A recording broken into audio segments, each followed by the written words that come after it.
Sumérgete en un mundo lleno de historias inspiradoras. Personas que han trabajado por la discapacidad visual en el oriente colombiano. Algunos de ellos pueden ver, otros no.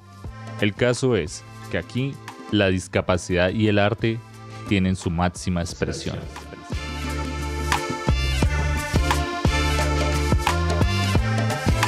Esto es Expresarte.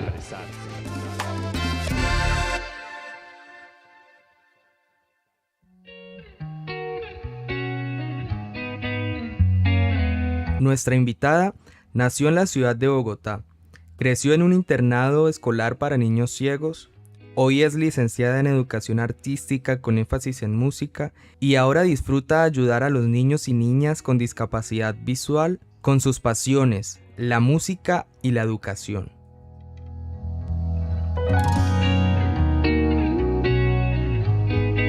Soy Aldair Contreras y hoy escucharemos la historia de Lida Ferreira, tiflóloga y docente de apoyo de niños, niñas y jóvenes con discapacidad visual. Además, una de sus pasiones es la música.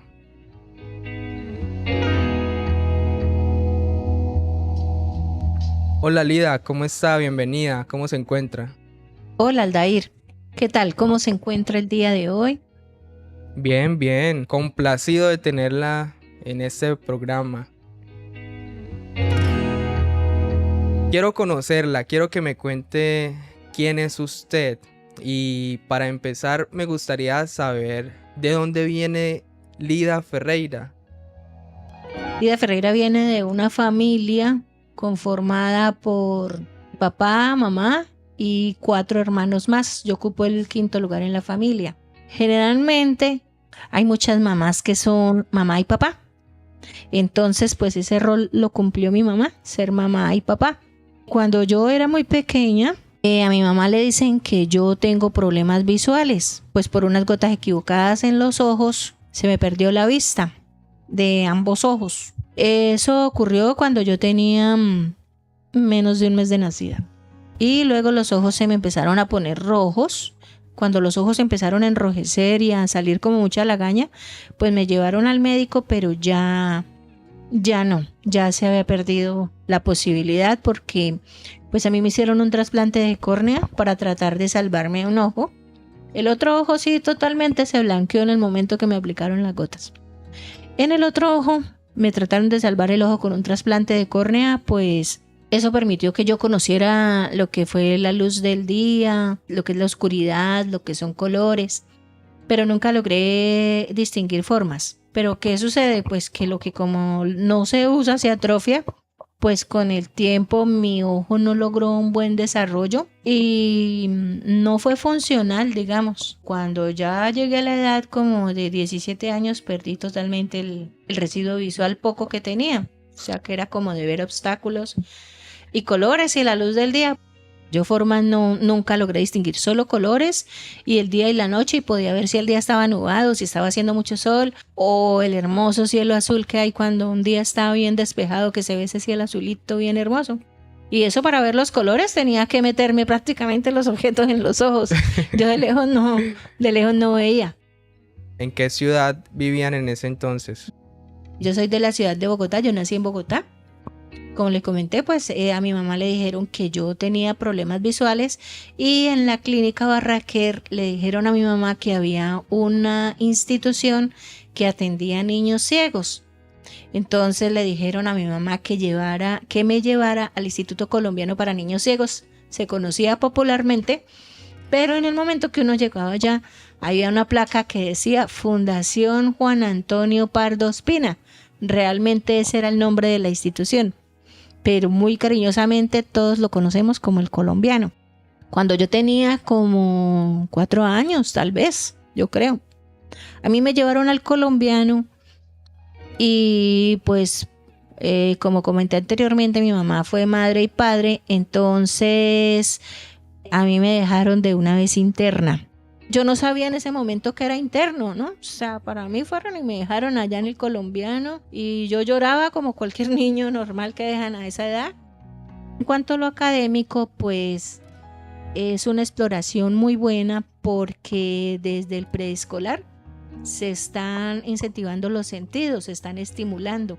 Había, por ejemplo, un salón de sensopercepción, que allí era la utilización de los sentidos que, por ejemplo, mostraban los sonidos para que uno se familiarizara con ellos, las figuras, los aromas, la orientación. Entonces, cuando uno es un niño ciego desde pequeño, es muy necesario todo eso para ayudar a crear independencia y seguridad. E igualmente en las otras áreas pues nos iban enseñando, por ejemplo, lo que era el braille. No de una vez iba uno a entrar a leer, no, sino es un proceso igual como el niño vidente, como cuando el niño está aprendiendo a hacer la A, la E, que le van mostrando cómo lo va haciendo en tinta. Igual lo íbamos haciendo nosotros, pero en braille, nos lo iban enseñando.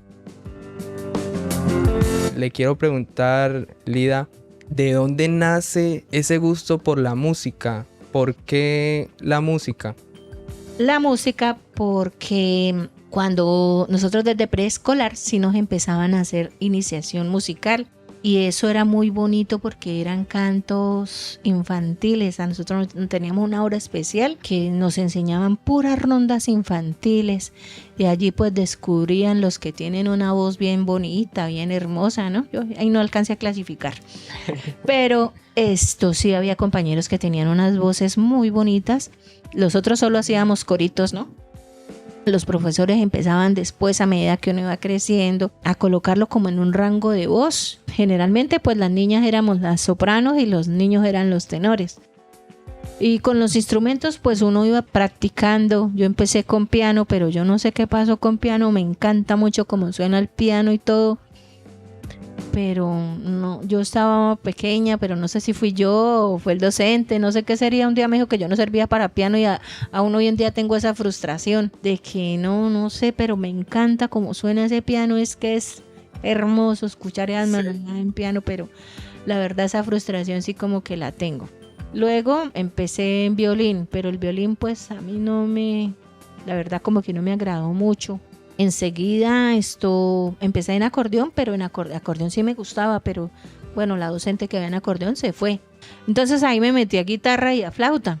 En guitarra pues más o menos, y me gusta mucho la guitarra, más o menos le entendí en ese momento al profesor lo que enseñaba de guitarra y más o menos, pero el profesor de flauta se empeñó como conmigo, se empeñó y yo empecé a avanzar, le empecé a encontrar como el gusto a la flauta. Empecé con un flautín. Un flautín es una flauta, como una flauta traversa, pero muy pequeñita, que solo tiene orificios, él no tiene llavecitas. Empecé con el flautín, ejercicios de flautín, y después pasé a la flauta.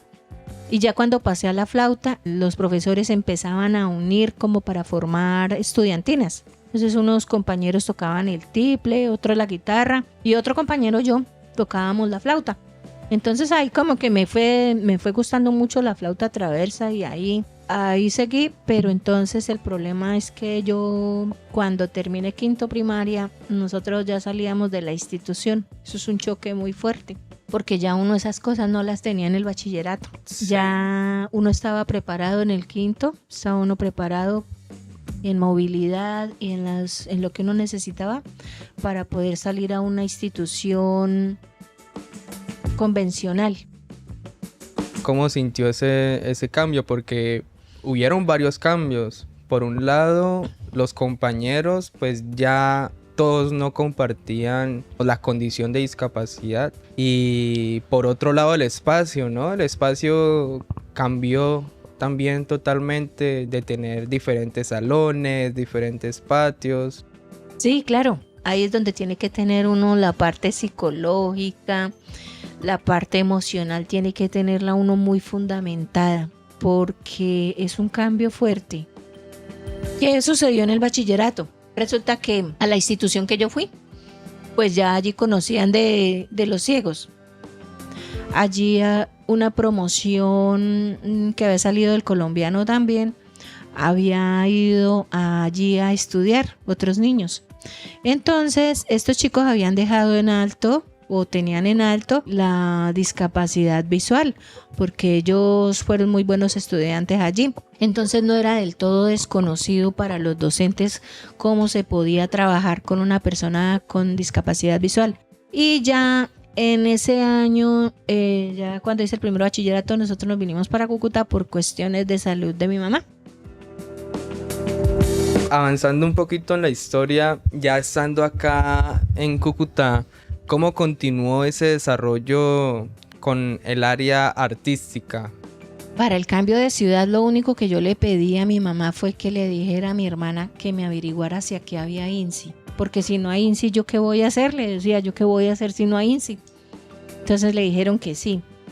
Cuando yo llegué a Cúcuta, entonces me puse en contacto con el INSI. En ese entonces estaba director Julio Alberto Albarracín. Él me prestó mucha colaboración cuando llegué para ayudarme a ubicar y como a recibir los beneficios que daba el INSI en ese entonces. El INSI aquí nos ofreció unas oportunidades únicas porque el INSI era como nuestra segunda casa. Aprendían a cocinar los que no sabían, yo medio sabía, pero los que empezaban a perder la vista o algo así, llegaban al INSI y en el INSI encontraban una casa, porque allí encontraban compañeros, encontraban la posibilidad de crecer y de continuar en su discapacidad. Allí se empezó a crear un grupo. El grupo lo empezó a crear el profesor Pedro Villamizar, llamado Vida y Armonía. Él le ha gustado mucho ese nombre Vida y Armonía. Este tiempo ya tiene el grupo Vida y Armonía, pero siempre le gustó ese nombre Vida y Armonía. Entonces empezamos con los pocos instrumentos que tenía él, pero no tenía, en ese entonces no había flauta traversa, sino guitarras. Bueno, pues entonces con guitarra. Entonces Pedro Villamizar afianzó más esos pocos conocimientos que yo tenía de guitarra, porque realmente eran pocos. Empezamos con una organeta, pero eso era como las organetas de los niños, pequeñitas. Había 2 niñas que tocaban la flauta dulce, pues adornitos así, y los que tocábamos la guitarra eran Antonio, un compañero que había aquí de Baja Visión, Antonio Ortega, y yo tocábamos la guitarra. Entonces empezamos a montar canciones y Pedro nos empezaron a llevar en ese entonces habían los villancicos. Entonces nosotros nos inscribíamos a las emisoras para los villancicos, pero la verdad la labor grande la hizo Pedro Villamizar en ese entonces, porque en el carro de él era donde nos trasteaba a todos. Habían unos compañeros practicando deporte y ahí también me incluí a practicar atletismo. Bueno, yo presento las pruebas de estado, ocupo el 2º lugar en el colegio, en la institución, me va muy bien. Me gano la beca para estudiar en la Universidad de Pamplona, pero no la pude aceptar porque lo que yo quería estudiar era educación especial y no la había. Entonces, por lo tanto, ahí no entré a estudiar nada. Me esperé otro tiempo. Llegó un programa que se llamó Universidad del Barrio. Este programa, cuando llegó, yo estaba con la idea de entrar a estudiar porque había terminado el ciclo como de deporte otra vez. Después del 2006 que entré, volví a terminar el ciclo de deporte en el 2015 porque ya la salud no me ayudó mucho, me dio chikungunya, no me ayudó mucho ya después. Entonces ya por problemas de salud en el 2015 me retiré del deporte y pues estaba pensando que tenía que ponerme a hacer algo y a mí siempre me ha gustado estudiar, he hecho capacitaciones y todo, pero pues no era algo todavía significativo y un título que verdaderamente me respaldara, ¿no? Entonces, si se presenta el programa de Universidad del Barrio, yo lleno los papeles y observo el pénsul de licenciatura en educación artística y el pénsul de lengua castellana. Yo dije, no, yo me meto a estudiar lengua castellana porque el pénsul de educación artística, pues a mí me encanta la música, pero es que no voy a ver solo música. Ahí aparecía dibujo, aparecía teatro, danza. Sin embargo, había que colocar 2 opciones. Yo coloqué lengua castellana y yo dije, pues en última es educación artística, porque había educación física y había contaduría. Y usted decide presentarse, postularse a la universidad con esas 2 opciones. Y preciso quedé en la segunda opción. ¡Ja! Yo entro y digo, Dios mío, ¿y ahora? ¿Será que sí? ¿Será que no? ¿Cómo hago yo? Bueno, pues será aceptar a ver cómo me va. Entro a la universidad, en la primera clase que hoy tengo es dibujo. Me dice el docente, ¿yo cómo voy a hacer con dibujo con usted? Le dije, pues yo no sé cómo ir a hacer conmigo porque yo tampoco sé cómo haré con usted. Le dije, vamos a ver cómo nos entendemos los dos. Entonces empezamos a ver otras posibilidades de dibujo en alto relieve y en dibujo con plastilina, pero no solo moldeado. Se hacía primero como la forma, como una plantilla, digamos. Y después yo tomaba palillos y con palillos hacía las figuras que necesitaba. Entonces eso le da una forma diferente a la visión al trabajar en la plastilina. Lida, y con la parte de la música en la universidad, ¿qué tal? ¿Cómo fue esa experiencia? Bueno, yo conocía, gracias a Dios, en el colombiano había aprendido la musicografía en braille, parte de la musicografía en braille, porque pues en las enseñanzas que nos daban a nosotros nos enseñaron el solfeo y nos enseñaron a escribir. Cuando solfeo llega el profesor y el profesor empieza y llena un tablero completo, y entonces le digo yo, bueno, yo escuchaba lo que él iba diciendo y yo iba escribiendo. Cuando hubo algo que no entendí, el profesor como que se percató que yo no veía y el profesor quedó que como que, uy, ahora yo qué hago con usted, ¿no?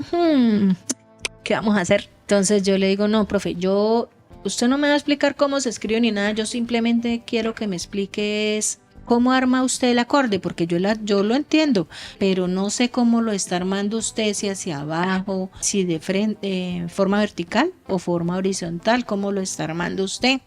Entonces yo empecé también a crear como mis propias estrategias para poder entender de la manera que él decía que acomodara las cosas, acomodar los espacios con la regleta, con el braille. Tenía que volverme autodidacta para poderlo resolver. La idea mía era resolver y demostrar que se podía para abrirle las puertas a los otros que vinieran detrás de mí. Yo no pude compartir mucho en música con compañeros porque resulta que, como le dije, el programa se llamaba Universidad al Barrio, ¿no? Y resulta que de los 30 que entramos, por eso se llama carrera, porque usted no puede parar. En el momento que usted pare, corre el peligro que no continúe, ¿no? En todas las carreras sucede. Empezaron a desertar hasta que nosotros en el cuarto semestre quedamos 8. En el quinto semestre ya teníamos que elegir a qué área nos íbamos a dedicar, si a las artes plásticas, a la música o al teatro. Pues yo iba ahora por la música, ¿no? Y ninguno más escogió música, solo yo. Entonces a mí me tocó sola el proceso, era el docente y yo. Entonces yo veía 3 áreas, veía guitarra, piano y flauta. Hablamos de la parte de formación, ¿no? Pero ¿cómo ha sido esa parte práctica? De pronto lo que voy a decir puede ser que muchos estén de acuerdo, puede ser que no, pero es una opinión pues bastante personal, ¿no? Yo pienso que en grupo las presentaciones o en el escenario es muy bueno, mas sin embargo todavía siento que la sociedad no nos ve como gente que necesitemos o que la música sea nuestro modo de vivir, más en el caso, por ejemplo, pienso yo de pronto de mujer con discapacidad. La sociedad tiene todavía muchos tabús en cuanto a la persona con discapacidad, sobre todo la mujer. A mí me gusta, por eso también la licenciatura, a mí me gusta enseñar. Sobre todo disfruto mucho con los niños en edad temprana, porque me gusta mucho ayudar a esos niños en esa estimulación temprana, los niños que tienen no solo discapacidad visual, hay otros niños que tienen de pronto déficit de atención. Hay que encontrar las estrategias para ayudarlos a enfocar y la música es una de ellas. Y lo otro, pues sí, los niños en condición de discapacidad visual hay que tenerles mucha paciencia, primero también hay que enseñarles normas. No porque no vean, no las pueden realizar o no pueden acatar normas. Y me gusta mucho esa estimulación temprana porque creo o considero que si hay una buena estimulación a temprana edad, hay un buen desarrollo el día de mañana cuando ya sean personas mayores. Me gustaría que nos regalara un mensaje positivo a todos los que estamos conectados a este podcast. Yo el mensaje que les regalo es que día tras día nos visualicemos hacia adelante. Si llegamos a pensar de pronto como solo el hecho de decir no me voy a quitar los años, eso ya es empezar uno como los cangrejos hacia atrás. ¿Por qué? Porque los años uno nunca los va a quitar, siempre van a avanzar. Entonces miremos hacia adelante, que si miramos hacia adelante tenemos el paso firme donde estamos y podemos avanzar. Pero si empezamos a titubear que no puedo dar el paso porque se me quedó esto allá atrás, porque siempre tenemos una disculpa o algo que nos detiene allí, no podemos avanzar. De pronto lo vamos a hacer de forma lenta, pero hagámoslo como la tortuga, paso lento pero seguro. Un gran mensaje para todos nuestros oyentes. Y bueno, Lida, muchas gracias por acompañarnos en este episodio, gracias por regalarnos su tiempo. Tiene los micrófonos abiertos para que pueda despedirse de todos los oyentes. Muchísimas gracias a todos los que escuchen este podcast. Ojalá que cada una de estas experiencias les pueda ayudar para la vida, algún mensaje positivo que les ayude, que les deje. Y bueno, todos para adelante, porque el futuro nos espera. No sabemos cómo será, pero nos está esperando.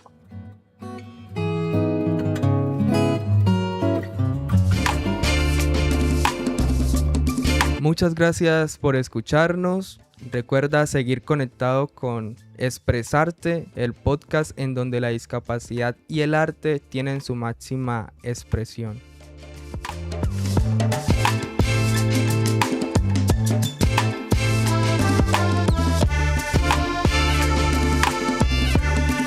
Esto fue Expresarte, un podcast producido y presentado por personas con discapacidad visual. Si te gustó, compártelo.